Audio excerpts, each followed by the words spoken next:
أعوذ بالله من الشيطان الرجيم بسم الله الرحمن الرحيم ولا حول ولا قوة إلا بالله العلي العظيم ربي اشرح لي صدري ويسر لي أمري واحلل عقدة من لساني يفقهوا قولي mbokku internet yi ñuy suivre ci Lansar TV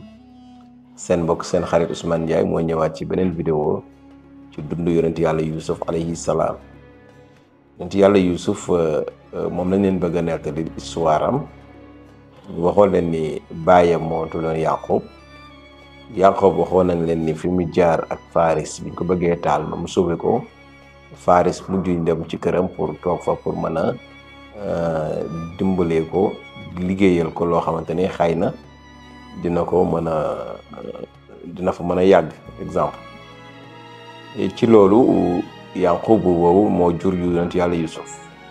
mais Yaqub boobu dafa demoon kër nijaayam ak kër papaam muy maamu Yusuf foofu la jëlee soxna mais nu mu fa jëlee soxna bi mu demee nijaay ji moo ko jox ñaari doomam ñaar doom bokk ndey ak baay parce que boobu charia l'islam ñëwagul carrément loolu araamul woon ci jamono yooyu mu jox ko ñaari doomam pour mu denc ko soxna ñaari doom yooyu nag ñoo bokk ndey ak baay mais ñaari doom yooyu biñ ñëwee bi ñuy dem seen papa doom bu ci nekk dafa la may benn jaam tegal la ci boole la ci mais biñ eggee Yaqub dafa jël ñaari doom yi muy def ko soxnaam jëlaat ñaari jaam yi ko paa bi joxaat encore def ko soxnaam muy ñeenti soxna moo tax yonent yàlla Yaqub amoon foofu ñeenti soxna ñaar yi ñu ko joxoon dañ bokk ndey ak baay ak seen ñaari jaam yi ndax kenn ku nekk am nga benn jaam ko defee nag muy ñeenti soxna ci la yonent yàlla Yaqub yor leen foofu ci kër gi ñu nekk ci kër gi kenn ki nag moo jur yonent yàlla bi ñuy waxtaane mooy Yusuf donc moo jur Yusuf ak Binyaan ñooñu ñoo bokk benn yaay yonent yàlla Yusuf nag nekk koo xamante ni ay magam ak ñi mu bokkal doomu baayam yi maanaam ñi nga xam ne ñoo bokk benn baay te bokkuñu yaay comme que ñii exemple ni ñu ko mën a waxee ay jaam lañ ci ay jaam lañ juddu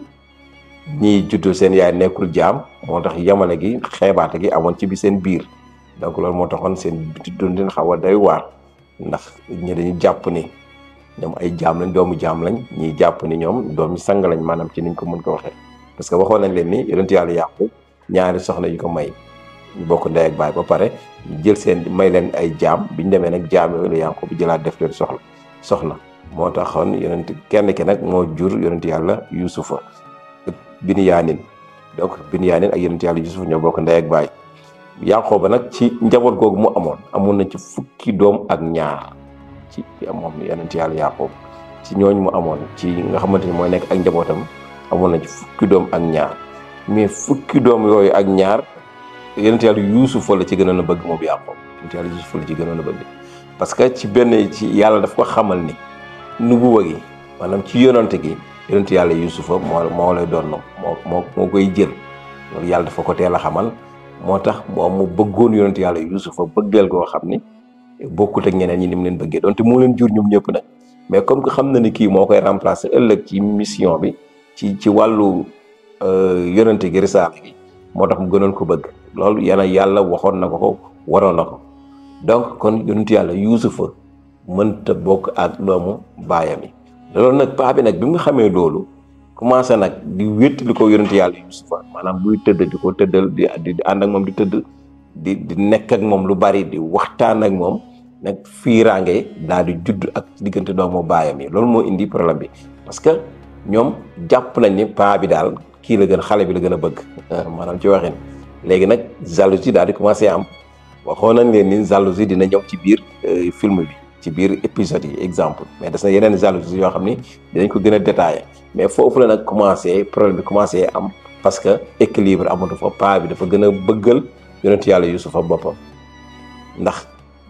lim ko war a remplacer ak nubuwa gi mu war a jël ak risaala gi mu war a jël donc taxoon mu gën koo bëgg googu mu ko tax mu gën koo bëgg nag ci la doomu bàyyi sukkandiku ba bañ yonent yàlla Yusuf